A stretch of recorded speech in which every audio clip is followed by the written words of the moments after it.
नहीं करता है। अरे डॉक्टर अरे इधर सुनिए ना। अरे क्या काम है?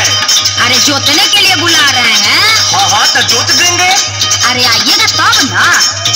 देखिए यही खेत है, यही आपको जोतना है। लेकिन देखिए भाभी जी, सुबेरे का टाइम है, अभी बोहनी नहीं हुआ है। ओहो, कैसन ट्रैक्टर वाला है, जोताई किया नहीं, अब पहले पैसा मांग रहा है। अरे तो कौनो बात नहीं, जोता थे ना। हाँ ला भौजाई का जोताई हो गल, चला पैसा निकाला। अरे यही खेत आप जोते हैं, ऐसी ही जोताई होता है। अरे अपन खेतवा ना देखत हूँ। कान खोल के सुन लो, एक पैसा ना मिली। अरे बाप रे बाप, इतना गजबे बतिया तू हो। काम करौले के बाद का तू पैसा में न दे, कहले रहले की बोहनी मत बिगड़िया। पैसा भूल जाओ, इसको नहीं देंगे। ऐसे कैसे भूल जाए? तड़को मत, सुनो। मीठा मीठा बोल के तू मुझको फंसाया,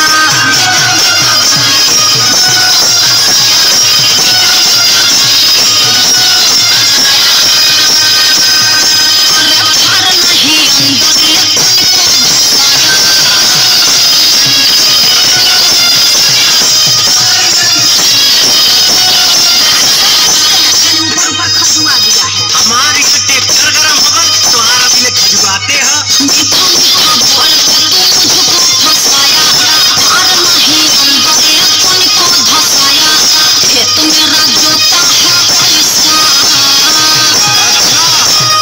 खेत मेरा जोता है पैसा, जोताई नहीं दूंगे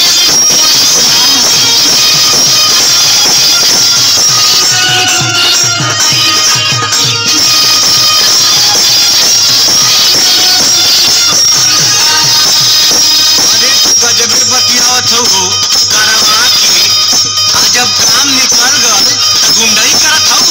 हाँ बड़ा कोई दिले हव तू, अगवा दिल बड़ा हमरा के सबेरे सबेरे, माथा खराब मत करो।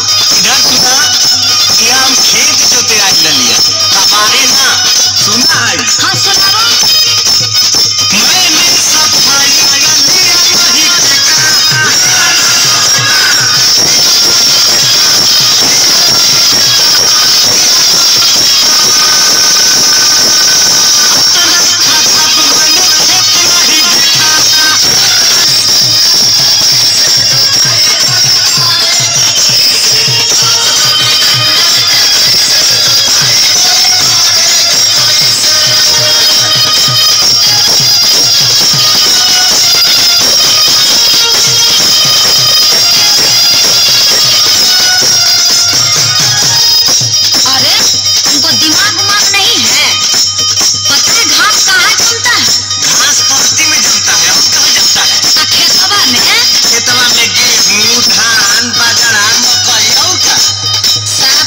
ढीला है। मेरी सुनो, कारण कोई